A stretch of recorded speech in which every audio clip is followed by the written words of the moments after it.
Сәлем достар, бүгін мен сендерге қалай слайд-шоу жасау керектігін үйретемін. Кеттік ал. Бірінші Play Market'тен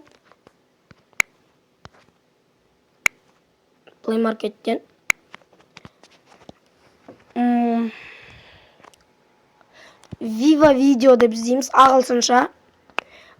Viva Video міне шықты. Мен бірінші тұрғандарын басамын. Міне Viva Video, Free Video Editor дейді. Осыны басып аламыз, және бұның ішіне кіреміз де слайд-шоу дегенді басамыз. Және бұлардың ішіне бүйтіп таңдап аламыз. Бұл оп-оңай. Сіздермен болған ГБ Аят. Қош сау болыңыздар.